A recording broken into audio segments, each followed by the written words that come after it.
Richards. Ducky, I love you. Just give me a thumbs up. Yeah. All right. So stretch your hands towards the screen. Come on, everybody. Touch the man of God himself.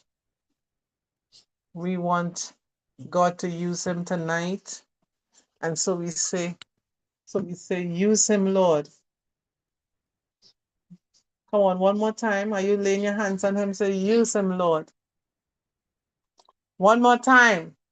Use him, Lord. God bless you tonight. The man that you see on the screen is none other than Dr. Noel, Professor Richards. God bless you tonight. God bless you. Dr. Richards, we love you. Come on, y'all. Just love upon your pastor tonight. Love upon your spiritual father tonight. Just tell him I love you. God bless you. I hand over to you, Dr. Richards. Thank you. Thank you so much, Prophetess. Good evening to you. Good evening to everyone who's here, all the family members. I want to salute the elders, the ministers, and every family member. And if we have anyone who's new tonight, we want to welcome you to our family, the LiveRight family. And tonight, there were two things I wanted to do. May not get a chance to do both of them because I wanted to close off what we were talking about with regards to marriage and relationships and sex and that sort of thing. And I wanted to do that first and then share my testimony. But because of the time, I don't want to take the chance of not sharing my testimony with you, which is what I'm led to do tonight. So we're going to go straight into that. I really do want to share. I have never shared myself. I've shared many different things that have happened in my life, and I've testified before, but I've never shared what I am going to share tonight concerning my testimony. Not even First Lady, sorry, Prophetess, not even Prophetess would have heard me share these things. Not that she doesn't know, at different times, different things would come up, and I would, of course, share with her. But tonight, I want to take you back, and I don't know, to be honest, don't know why God has me doing this, but I just felt strong in my spirit to share with you tonight who I am. One of the things that is important to me personally is to know the people that I'm working with. If I have a boss, I want to know about my boss, what he likes, what he doesn't like. If I have co-workers, I want to know them. That's just something about me. I like to know the people that I interact with. And because of that, I think it's also important for me to share who I am. I am your pastor, as you just heard Prophetess say, your spiritual father. To many of you consider me that, and many of you consider me a father, all right, without any titles to it. And we have a few daughters in this ministry, and God has blessed us with you. And so I want you to know, those of you who consider me as your father, who your father is, who he has been, and who he is now. And I believe who you are now is not just who you are, but who you've been, what you've gone through, the sum total of your life. That's who you are as a person. So I'm going to share, of course, I can't share everything with you. What I'm going to share maybe just about 1/10 of my testimony, but I just feel led to share with you. So here goes. Now, my name, of course, is Noel Richards. That's the name on my birth certificate, my driver's permit, Noel Christopher Richards. I grew up in Belmont. I don't know how many of you have been to Belmont. And you know what is interesting is that today I was in Belmont first time in many, many, many years. I just happened to go to somewhere that was located in Belmont. They used to be located in Port of Spain. And today I got direction to go to Belmont. And I had an opportunity to walk through Belmont, not the part where I grew up, but part of it, where I went to school. I saw my old school. I stood up in front of the school and I closed my eyes and I just remembered a lot of things that I went through when I was going to school, primary school, I'm talking about. So I had an opportunity. I said, God, you really have a sense of humor. Here I am, want to talk about my life, and here I am going back, literally walking backwards in time today.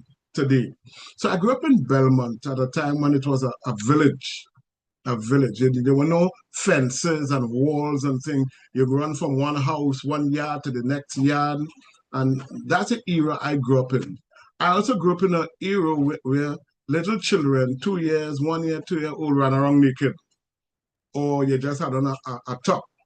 That's the era I grew up in. Now, little children, all of them, they don't see naked children, they see them in diapers, pampers, that sort of thing. But in my era, we ran around naked, and there was something about me, I just loved nakedness. Even now, I tell people I don't like clothes.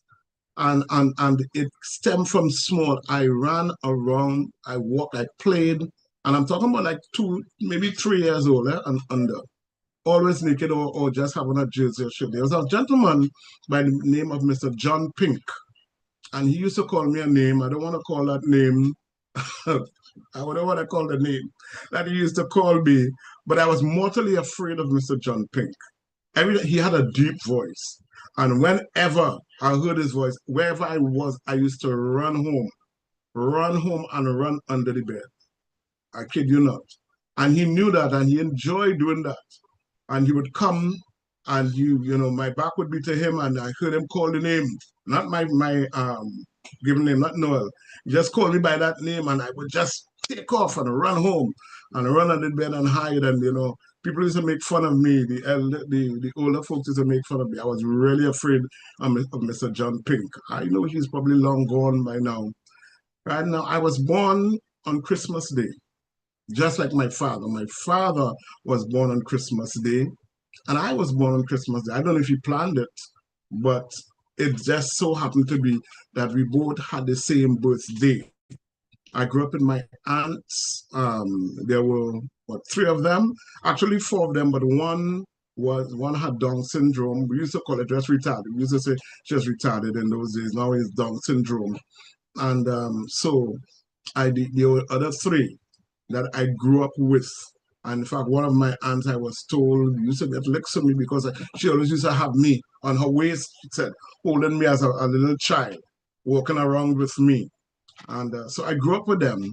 And my relatives on both sides of the family, my father and my mother, came from St. Vincent. And so we had what you call the yard. You had a house upstairs and downstairs. There was a house next to it. And the family was there. We used to stay downstairs, my father, my mother, and there were 5 of us. I was the first of 5.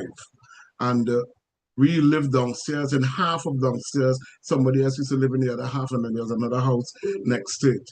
And so, excuse me, something else came up on my screen. Let me just get rid of it. Yeah, so we lived downstairs, and but I used to sleep upstairs with my grandfather in my grandfather's room on the floor. And one of the reasons why, because there wasn't enough room. There were 7 of us downstairs, 5 children, and my father and mother. And then secondly, I used to pee bed. I used to pee my bed. And so I couldn't sleep on the bed with the others. I was the oldest of all of them, and I was the only one who used to wet my bed. And so I slept upstairs on what we call bedding. I don't know if you all know what bedding is, but I slept on the floor on bedding. And I grew up in a time where we played a lot of games, a lot of outdoor games that my children, my sons are involved in football, but I played cricket and football. We used to pitch marble. We used to spin top. We used to roll roller. We used to ride scooter. And, you ride scooter and you fall off and you get a white man. I don't know if you all know what a white man is, right? That's when your skin gets grazed off and it's white. So you got a lot of that. And there was this sound of laughter in the village, children running about and playing. Holy, that's the era I grew up in.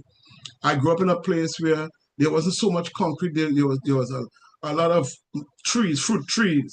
So there were mangoes and all different types of mangoes. Mango vert that call long mango, vert and one, teen, and Julie, and there were probably over 100 types of mangoes that we had, and we knew all of them. Table mango and starch and all these things. Mangoes you probably never even heard about. We had that in where we lived, in that part of Belmont that we call the cocoa. We had chenet and kaimet and dongs and plums and cocoa and gris-gris and grugrubeth I don't know if some of you know what these things are, but all these things we grew up with eating. And we didn't have to buy. Now you have to go in the market and buy these things. We didn't buy these things. That was part of our daily life, all these things. We used to fly kite, what we call chicky chong. I don't know if you know what a chicky chong is. It's what you make when you cut out, you take a page from your book and you tear it out in a particular shape and you cut up the next page to make the tail.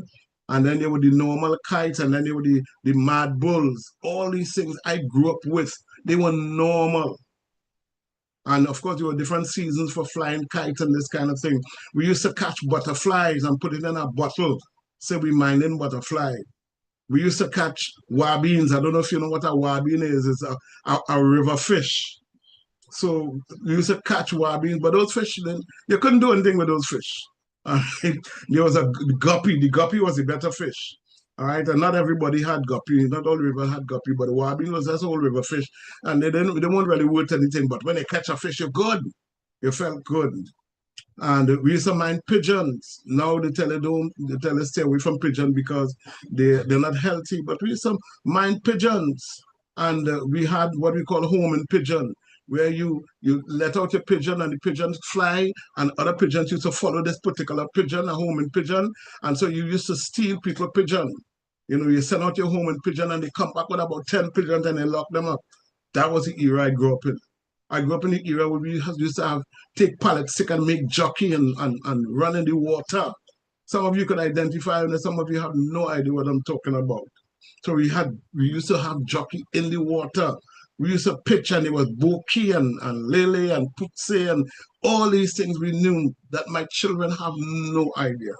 And the young people today don't know anything about that. 500, you know, and all these things, Bonks and X.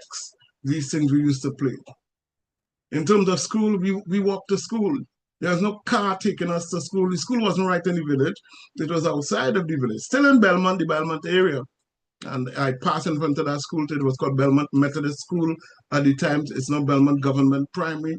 But everybody used to get ready at the same time, and everybody walked to school together. Everybody. And in those days, if a cent was money, 1 cent was plenty money. And if you had 10 cents, you were rich. 10 cents meant you were rich because people didn't have 10 cents. And if you found a cent in the road or 5 cents or 10 cents, man, you even want anybody to see you take it and you put it in your pocket because you don't want people to know because everybody would want you to buy an ice block or case a ball or shave ice or some sort of thing for them. So you used to hide the money. And I grew up in that era. That's where I grew up. I remember once we went on a trip and a boat ride. I nearly drowned. I nearly drowned when I was young.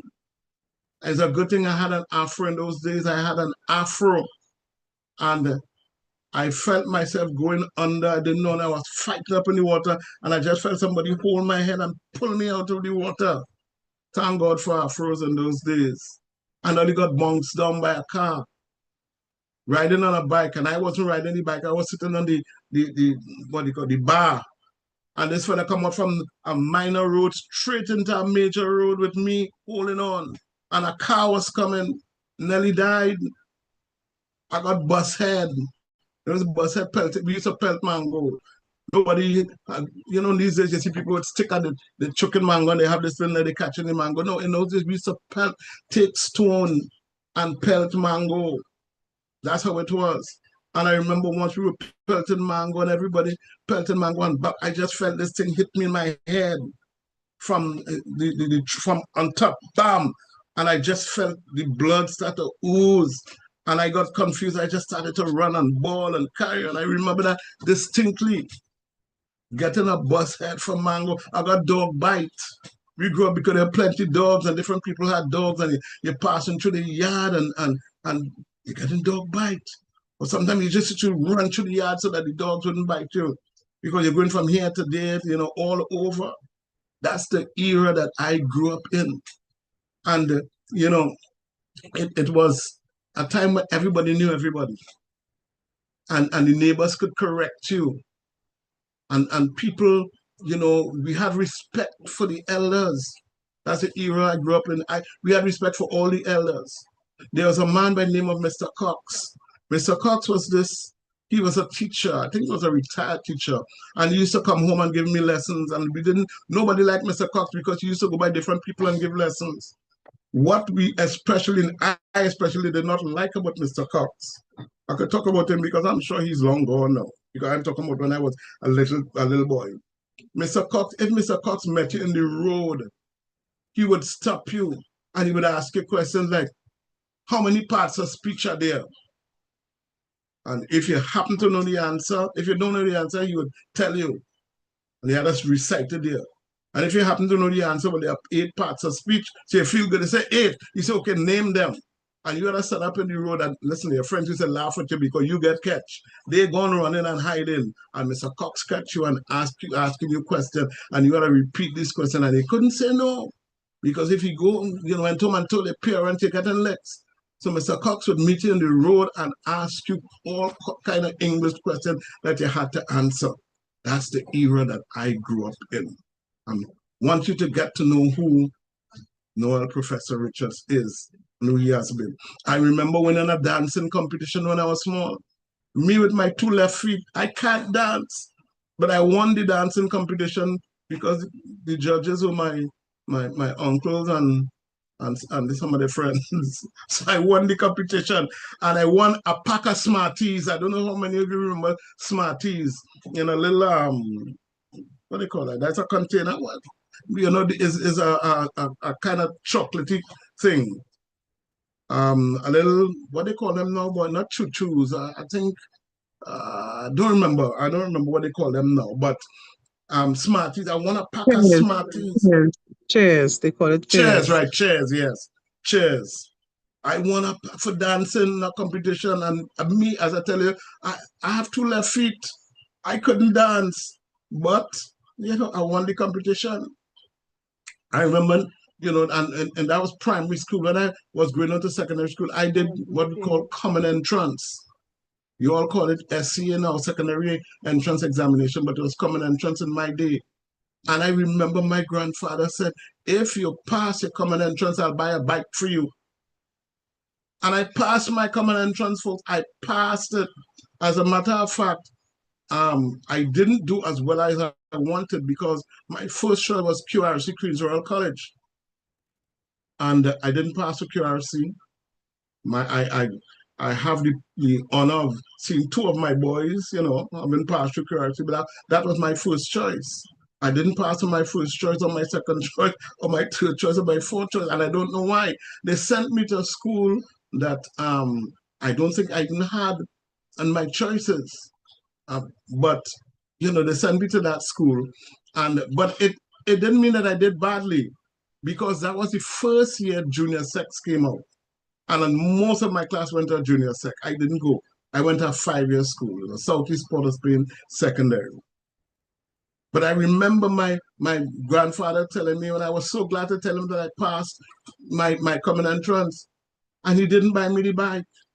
He said to me, if you pass for a college, well, he was for Simpson Vincent, so it was not college treatment. He said, if you pass for a college, I would have buy you the bike. So I never got the bike because I didn't pass for a college. Remember that always. Still hurts up to today. But I was always small. I was always tiny. I was always the one that, listen, if I go back to my primary school, even secondary school, a lot of people wouldn't even remember who I was. I was always in the background, never in front, never. I was not, in fact, in secondary school, my nickname was Small Man. They used to call me Small Man because I was so tiny. As opposed to my son Jonathan, how Jonathan's big, I was small. And I remember we had moved from one part of Belmont to the next part. That's just when I did common entrance. I was 10 or 11 years old. And a new friend that I got, invited me to a Bible study. In fact, when I went there, they started to call me Postman's son because my father was a postman. So they didn't call me by name, they called me Postman's son. And then they dropped the son, they used to call me Postman. And then they dropped the man, so they used to call me Post. So that was my nickname in the village when I grew up. Post. Hey, Post, how you going, boy? And I remember a friend of mine invited me to a Bible study in a school, the school they were going to. It was a different school to mine because we hadn't come from that part of Belmont. And he invited me to Bible study. And I remember hearing about salvation. The teacher talked about it and explained that we are all sinners, we need to be saved. And when it was done, he asked me if I wanted to receive Jesus Christ as Lord and Savior. And I said, yes. It made sense to me. It means if what he was saying was true. Now, I grew up in a religious home. My father, my mother, my aunts, all of them, not my uncles, except one. One was a Jehovah's Witness. But the others, they weren't part of, religion, but my father, my mother, my aunts. And we learned a lot of the Bible. In fact, we learned Psalms. I used to go to a Sunday school in the village and we learned, listen, I could tell you, I could recite Psalms now, a whole lot of Psalms. There was something about the Psalms that they used to teach us. But they never talk, my parents never talk about salvation. So when this teacher talked about salvation now, it made sense to me. And I said, yes. And he led me in what we call the sinner's prayer. And I remember for some time after that, when I heard people testifying about when they got saved, lightning flash and thunder roll, and they felt different and all sort of thing. I remember one person gave a testimony. He was in a crusade, and he was at the back of the crusade, and he just felt somebody pushing me. There was nobody behind him, and somebody just pushed him up to the front when they had the altar call. I didn't experience any of that. It was simple for me, understanding what it was about. And I remember when I heard these testimonies, I used to wonder if I was saved. That was then. I remember having Bible study at home. My father, on Sunday evening, he would teach us different things from the Bible. And one day, he was talking about Adam and Eve and how the snake talked to Eve and got her to eat the fruit. And the next week, he stopped there. The next week, he was supposed to tell us how the snake got to talk. He said, next week, I will tell you how the snake talked. We never had a next week. I don't know why we didn't have any Bible study after that. So my father never told me how that snake talked. So I'm just telling you some things that I remember from small. When I was in primary school, I got involved in ISCF, Inter-School Christian Fellowship, and I had a great time in ISCF. I went to a church that I got saved and went to was an evangelical church in Newtown, Port of Spain.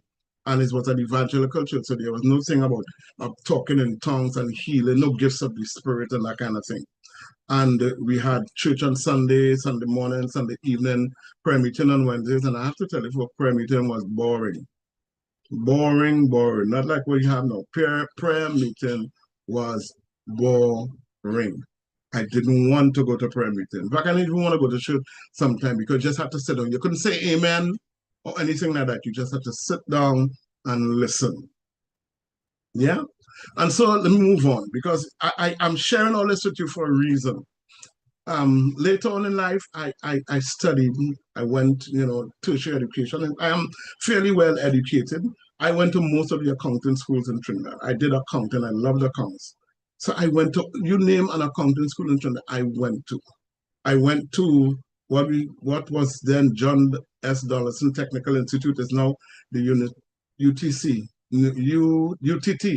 the University of Trinidad and Tobago, went to Cipriani Labor College, School of Accounting and Management, School of Business, all the accounting schools in Trinidad I went. I studied and studied and studied. I studied AT, ABE. I know they just mean letters to some of you, but it's accounting and management. When I checked, I went to 17 different schools in my lifetime. 17. I spent a lot of my life studying. At one time, I was going to school 7 days a week. It was close to exam time and we were studying, and it was 7 days. I had to take vacation 7 days a week. And we also had all-nighters. So you're studying all night when exam, was coming. I got married at the age of 21. Little boy, nothing about marriage, but go on and with my far self. Got married at the age of 21. I lived downstairs. We lived downstairs, my parents. And out of non-marriage came two children, David and Nicole. Yes, Nicole. David is now a musician. He lives in Canada. He has two daughters. Nicole is in Trinidad. She's married to a pastor. She has three daughters. So I have five granddaughters, no grandson. Four sons and no grandson. And that marriage ended. And my ex-wife and I are still friends. There's no animosity, there's no strife, we are still friends. In fact, sometimes, prophetess say, you call your, ex-wife, call her by name, you call so-and-so, let's call her and find out how she's going on. That's the woman I'm married to. That's how she is. She always encourages friendliness and love and that sort of thing. So, but that relationship ended. And I remember I was in a mess for a while. I really, it was a sad time in my life. And I came from a musical family. I taught myself to play the guitar. I started writing songs by chance. And let me tell you why. One day I went to a concert and I heard a group singing a song called Tomorrow by Commission. It's Commission sang Tomorrow? The Winan Brothers.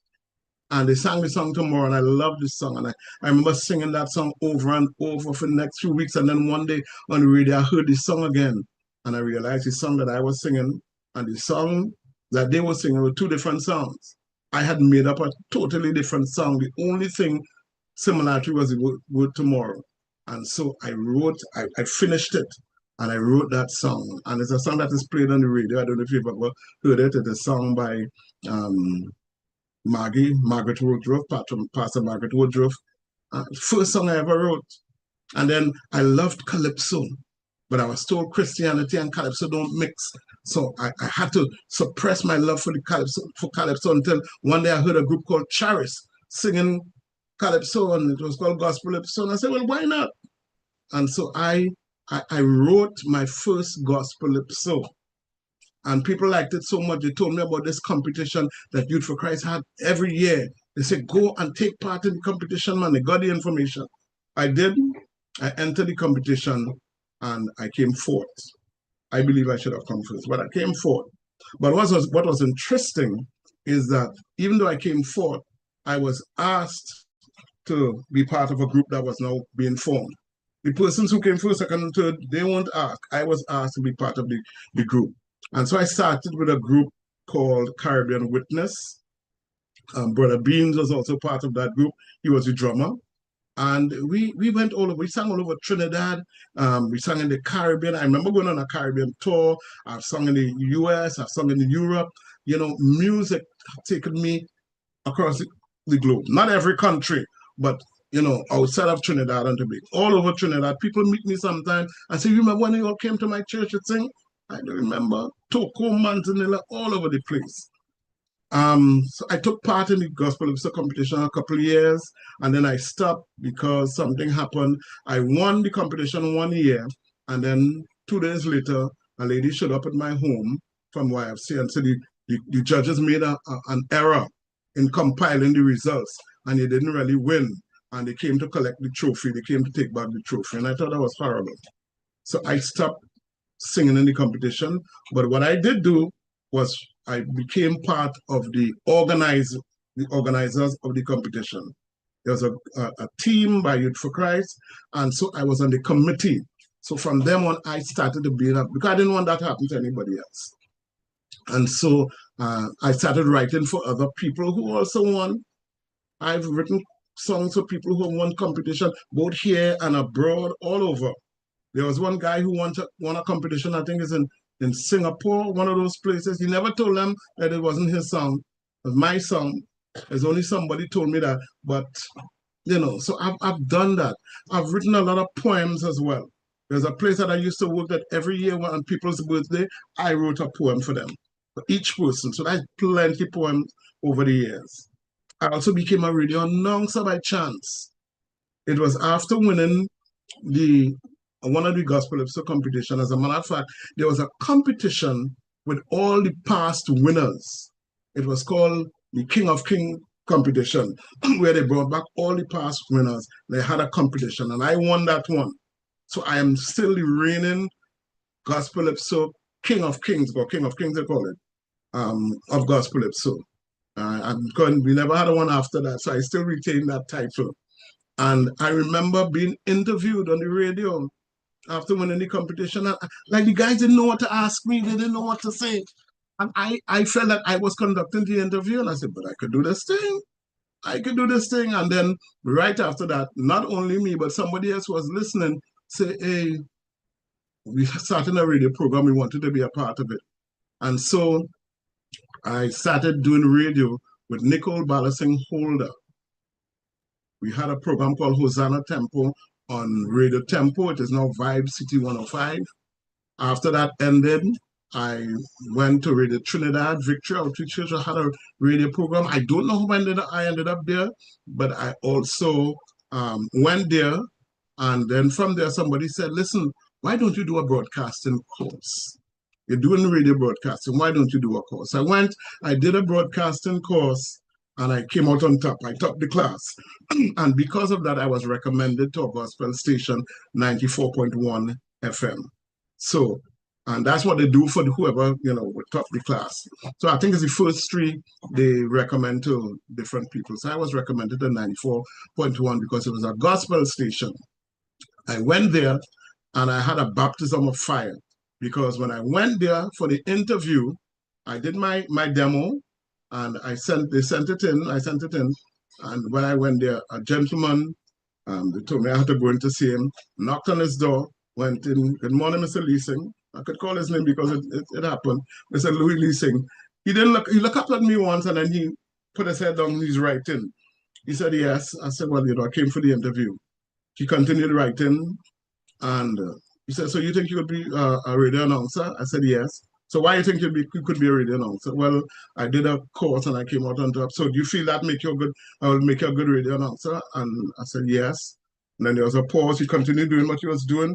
And then somebody came and knocked on the door, Mr. Leasing, and then they stopped. They said, oh, I'm sorry. I didn't realize you were busy. He said, no, you come, and this is not important. You come, tell me. This is work. And he spoke with the person. I'm standing there. I am standing there waiting. And he spoke to the person went back, and I'm still standing there. And when he was done, he looked up at me. He said, when you could start, I told him. And so I started on radio. And the first night I went on radio, it was in the night. A gentleman by the name of Anthony Space William was supposed to teach me and show me around. Space says, Professor, this is the CD player. This, when you push this button, push it up to press it, push it up to speak. That is for that mic, this is for that mic. And that's what he did. And then Space left me. He left me alone in the studio. And when the music ended, that cassette, it was a cassette at the time, I did not know what to do. I didn't have a clue. I was clueless because Space didn't take the time to stay with me. And so we had what we call dead air. And I think he must have heard it. He came back, and I had to tell him, Space, you can't do that. You can't do me that. And that was my baptism of fire. And on that station, 94.1, I worked the Friday night shift. Nobody wanted the Friday night shift. It was 10 p.m. to 2 a.m. and nobody wanted that. And they gave it to me. And I have to tell you, God worked with me because we transformed that hour, 10 p.m. to 2 a.m. I said, you know what? Radio is, and up to today, I tell them that when you're doing radio, you have to make people want to listen to the radio. You don't just play music. You don't just play music and talk.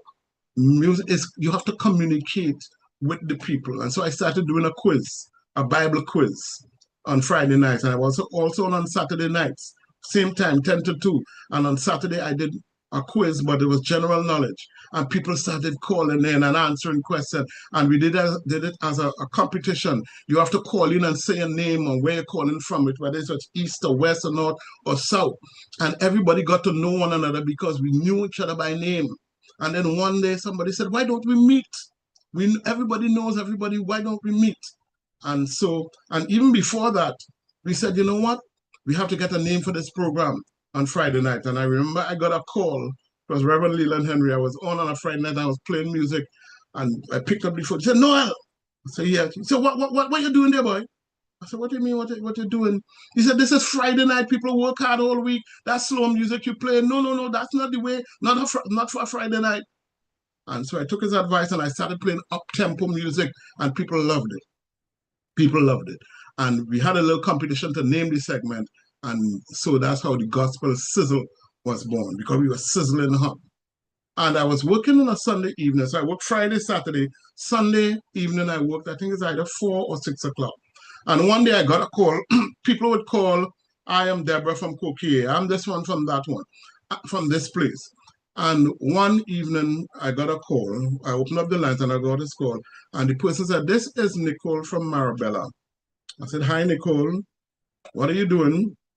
I'm sitting on the floor. My sister is combing my hair or plaiting my hair. And we interacted.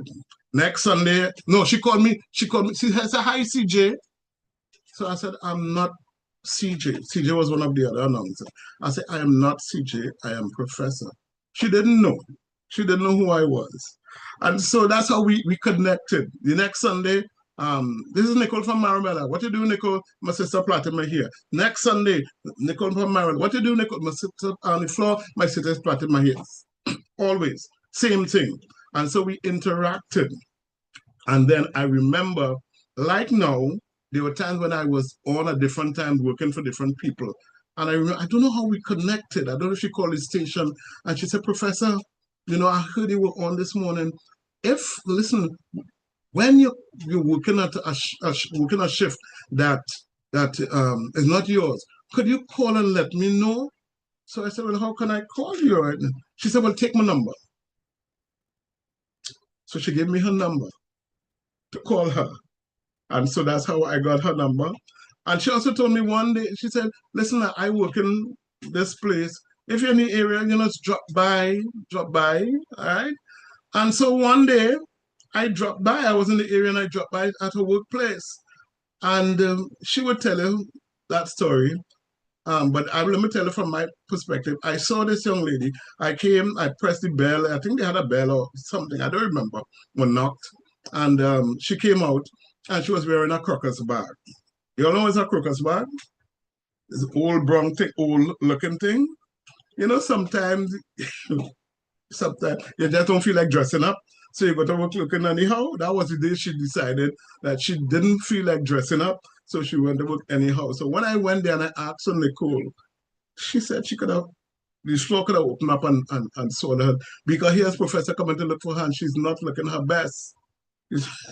But it worked out for me, because if she was looking good, I would have probably put up my antennas one time. But to me, she was harmless. She was just another person, and she wasn't looking all that. So, but we became good friends. We started to talk good friends. I don't know what attracted me to her, because it wasn't her dressing. Well, her dressing after that was really, she could dress.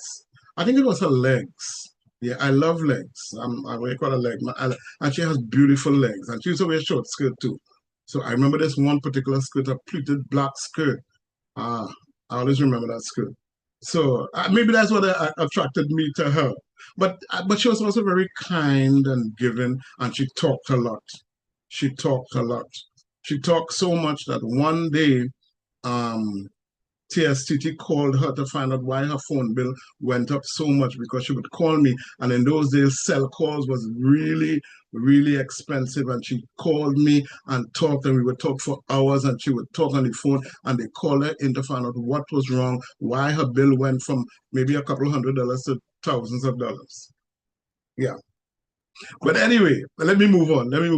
So we got married after 3 years, and the story of our story we'll share with you one day. But after 3 years, we got married. And one of the things in our marriage, she encouraged me to go to Bible school. I wanted to go to Bible school, and she encouraged me to go. And so I went to Bible school. It was tough. The bachelor's was tough because I hadn't studied for so long. I hadn't been to school. And it was 2 years. But I remember one day sitting in front of the computer, and I said, I can't do this, I can't do this. She may not remember this.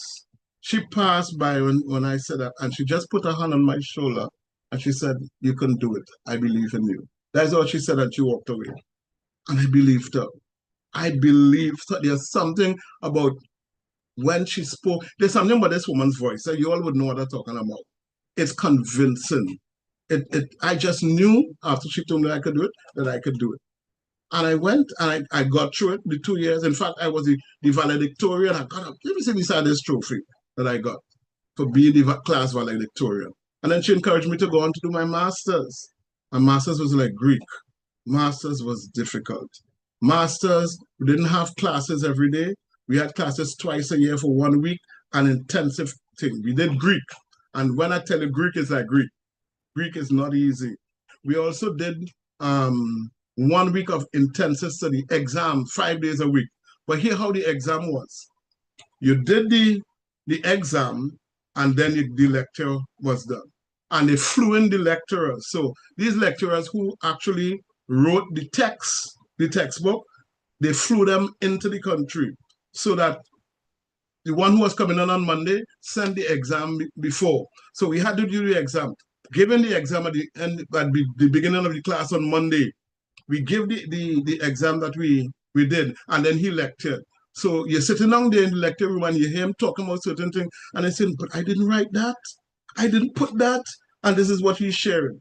And we had that 5 of them. And that's how it was for the whole week. It was difficult. It was challenging. But here's something that happened during the master's class.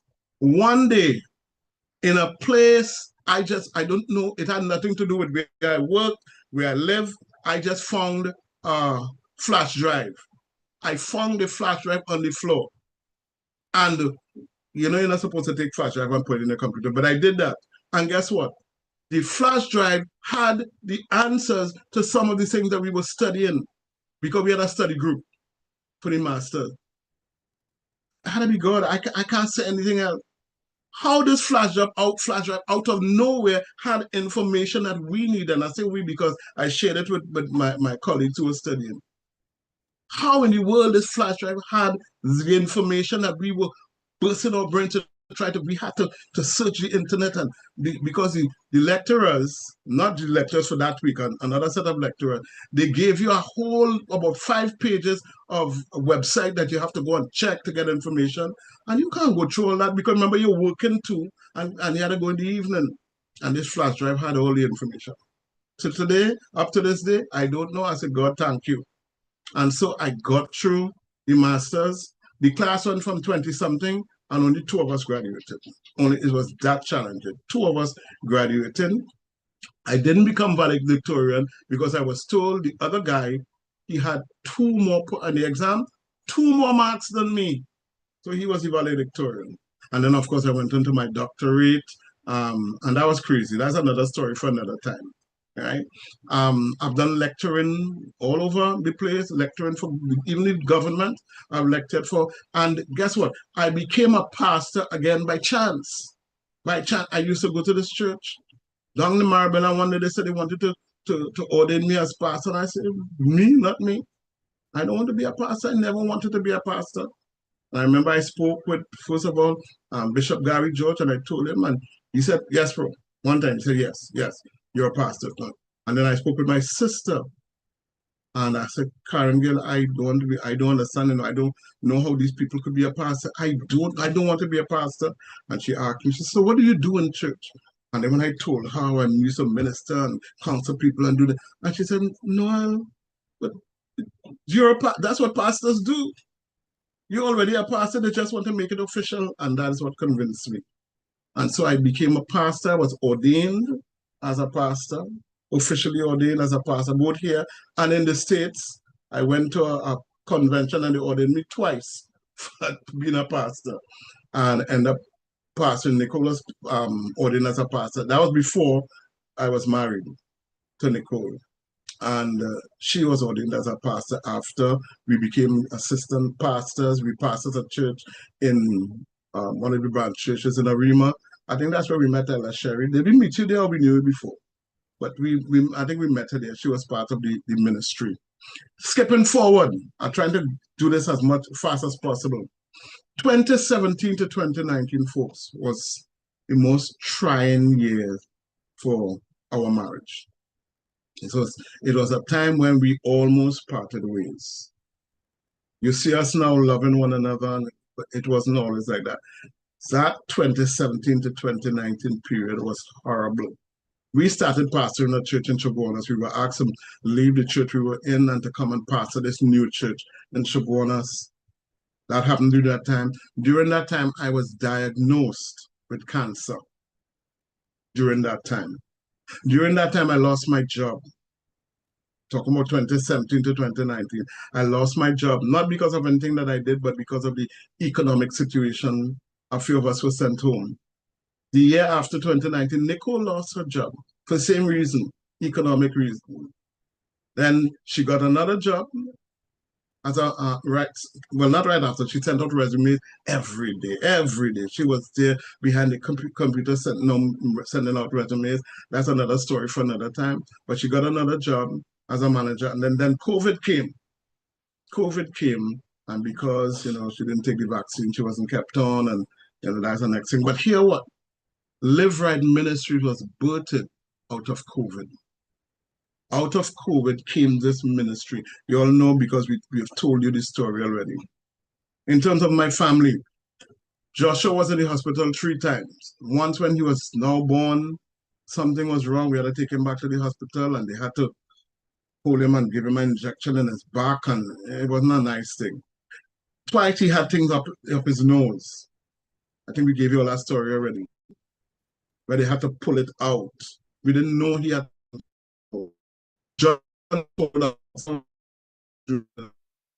swallowed a slug and ended up a slug, one of these, not these animal slug, the ball slug. Swallowed that, and he kind of a surgery. They had to pull it out. I remember one of the things I remember about is that we were praying that he would pass it out. They gave him things to pass it out, and the doctor told us, thank God he didn't pass it out, that it didn't go further because it would have damaged his intestine. They had to pull it out, put him to sleep and pull it out. Judah fell over the balcony. I had to run with him to the hospital because I didn't have a vehicle, the vehicle at the time. He also pushed an earring down his ear. He had to have surgery for that. You all know the whole family almost died in an accident on the lady of the car. Our car was written off. That's how I met Mama. It's after that I met Mama, and that's a very friend.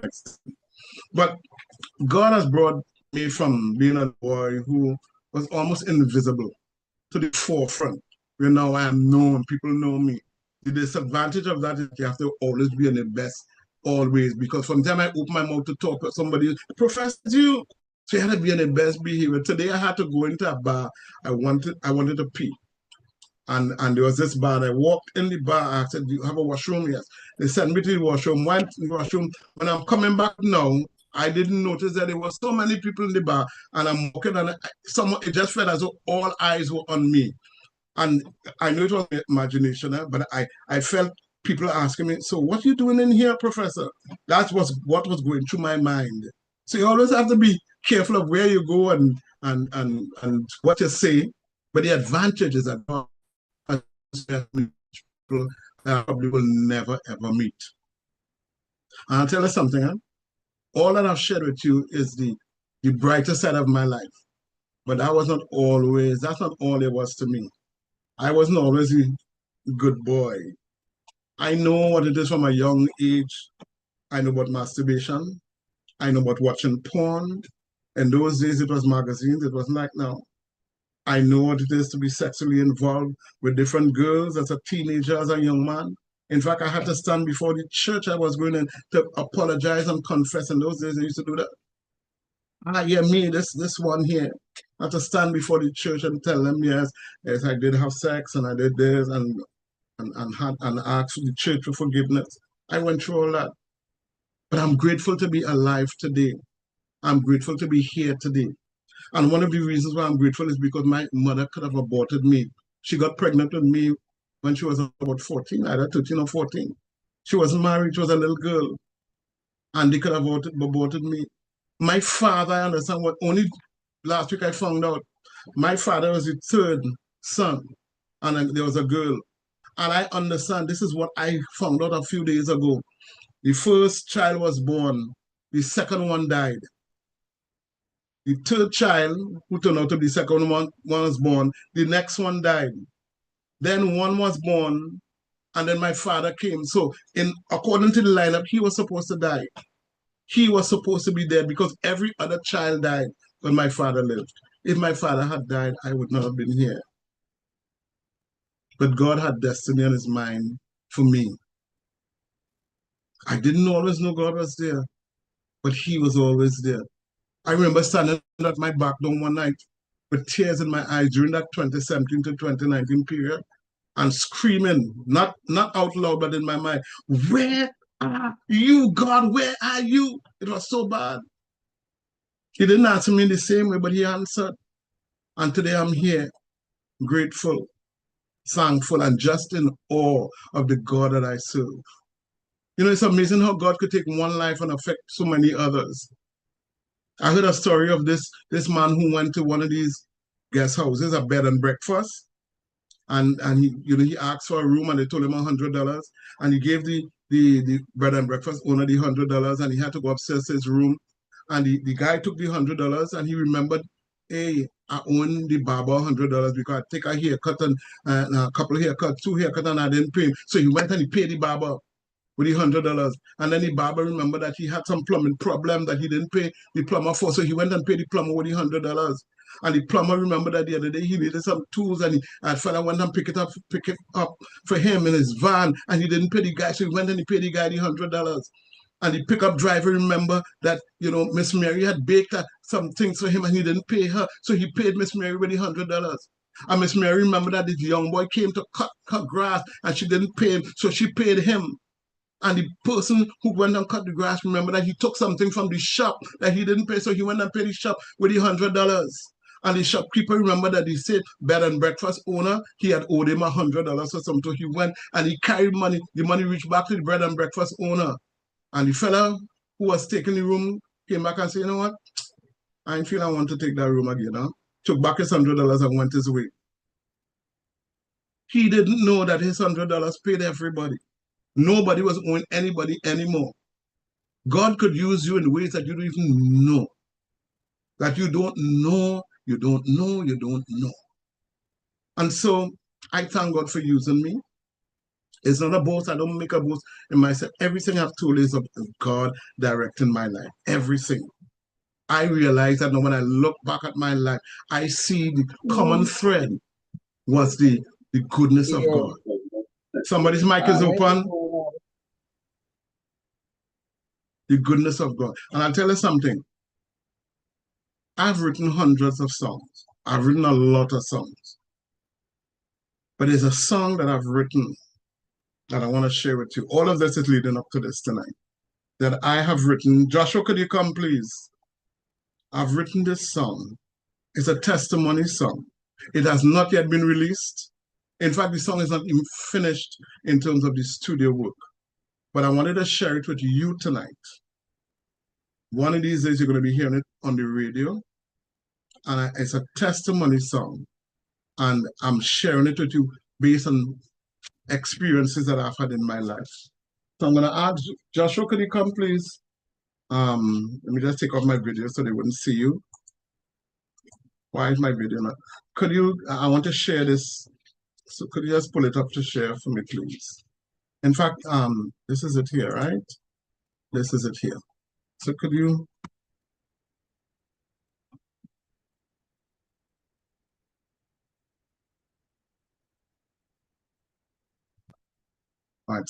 All right, folks, so I'm going to share this song with you. This is the latest song. I haven't done a song in a long time, but it was just burning in my spirit to do this song. And it's special to me, and I hope that it blesses you and causes you to also reflect. It's called It Was Me. And as I said, it's not completely finished in terms of the music and everything, but I wanted to share it with you tonight. So, family, here is the latest from your pastor, from Professor. It Was Me.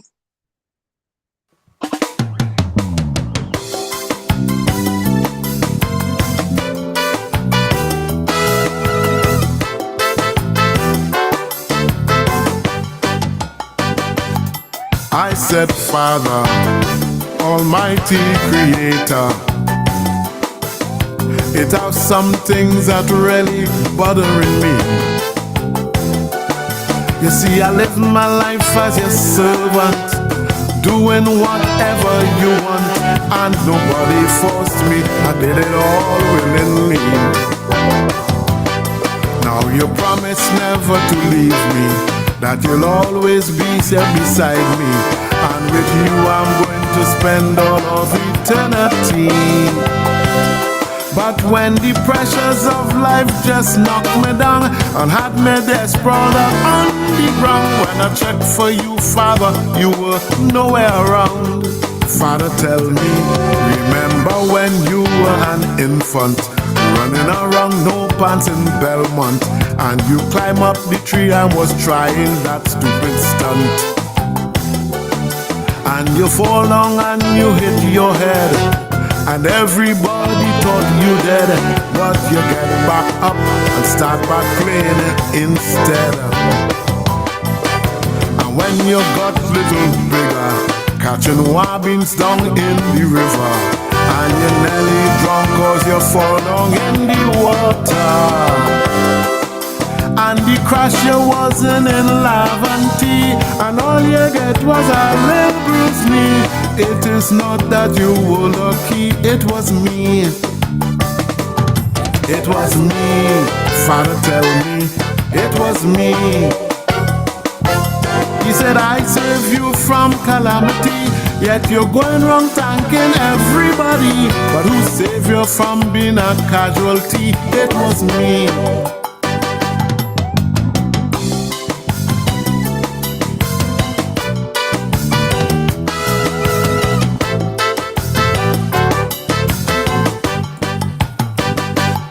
I said, Father, mighty great Jehovah, I feel like I'm not explaining myself too well, cause as a Christian I should have plenty, but half the times my cupboard am empty, and I feel sometimes that I'm going through hell. But through it all I remain faithful. I'm not trying to be ungrateful, I just don't want to be counted among the poor. People getting their financial blessing, and I always seem to be stressing. And Father, I feel that I deserve so much more. Father, tell me, the landlord came and knocked on your door, and they say you can't live there no more. And in 1 week time, you're out on the street for sure. Cause 3 months now you ain't pay rent, and he bringing in a new tenant, and he sure this one ain't go owe him a cent. Remember it was around Christmas when you called on your cousin Thomas, and he gave you money that he had in unit trust. And you say, thank God for family. Without Thomas, where would I be? But it wasn't Thomas or UTC, it was me. It was me. Father, tell me, it was me. You know how Thomas so stingy, he don't give nothing to nobody. It's I who softened his heart, you see, it was me.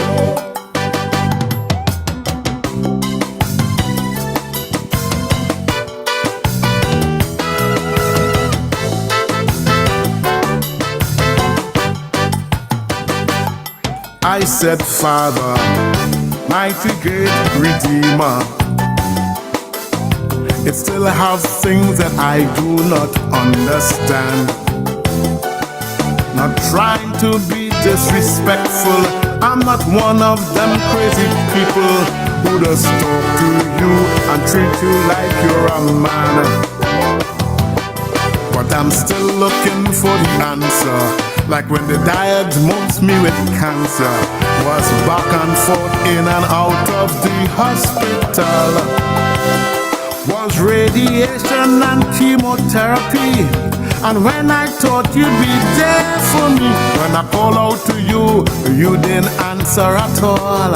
Father, tell me, remember how you were so frightened, wondering what was going to happen. And day after day, you would just break down and cry. And nobody could help you at all. They were making plans for your funeral, 'cause all of them thought you were going to die. It's only when you stop complaining and you got down in prayer and fasting that the doctors and them declared you were cancer free. Is I who performed the miracle, but you praised the medical people, but not one of them was capable. It was me. It was me. Father, tell me, it was me. I keep you from the cemetery. Is I who heal your whole body. It wasn't the chemotherapy, it was me.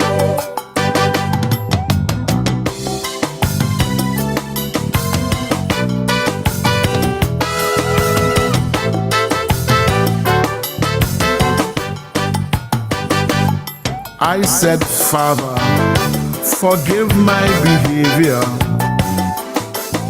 I feel so ashamed saying things that I didn't mean. I really should have known that you'd never leave me alone. You were always there, working behind the scenes. Father, I'm really sorry for all them times that I worry, for the doubting, the stressing, the blaming, the cussing too. Thank you for opening my eyes and helping me to realize, even though you were in disguise, it was you. He said, I am your loving Father, and I am with you forever. So never ever be frightened, no, never fear. 'Cause you're so precious to me, son. You will never abandon. Even though you cannot see me, I'm always there. I will be with you at all times, whether it is raining or sunshine. Nothing can ever separate us, you see. So when you have an emergency and get saved miraculously, tell them in your testimony, it was me. It was me. Father, tell me, it was me. I am the Lord God Almighty, and I'm not sharing my glory. This message is for everybody. It was me.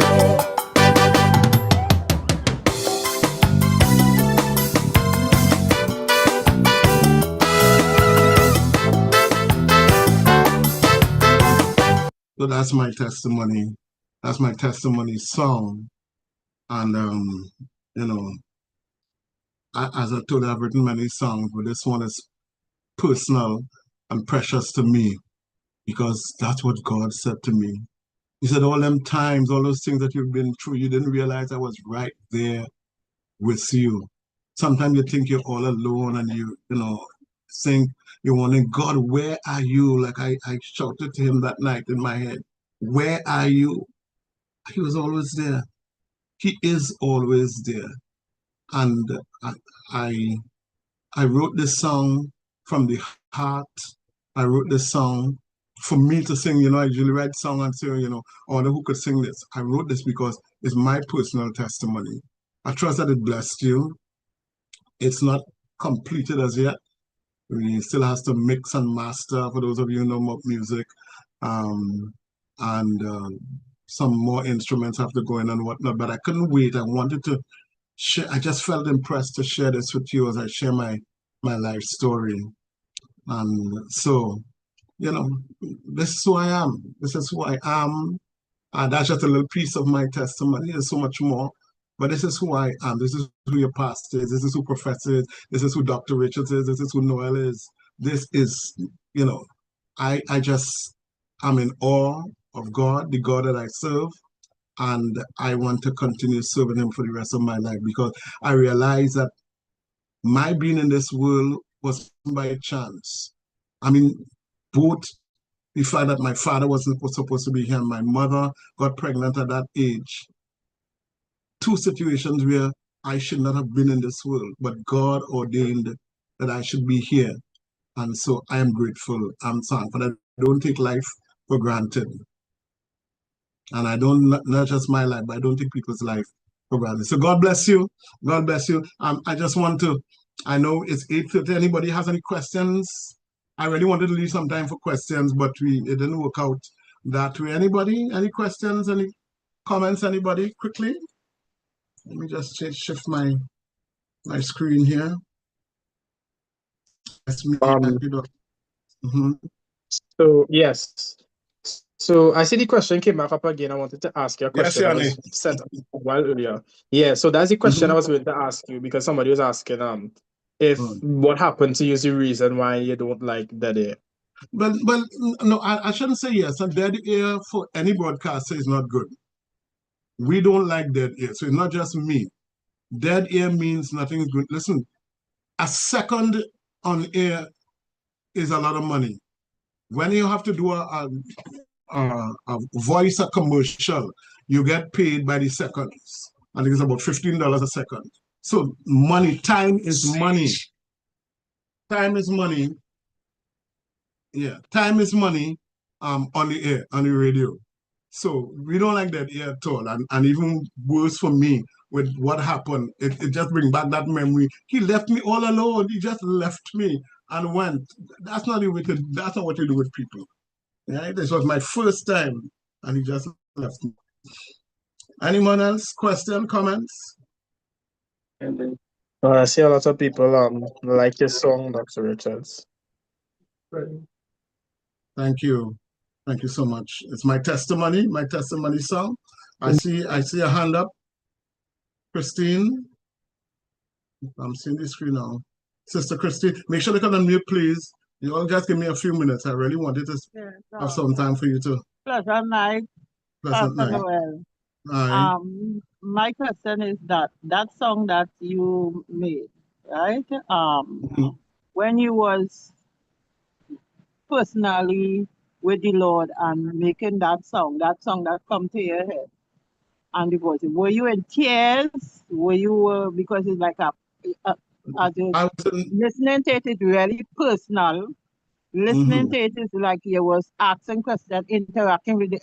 But were you in tears at that moment? I was in tears after, not during. I was excited during the writing of the song.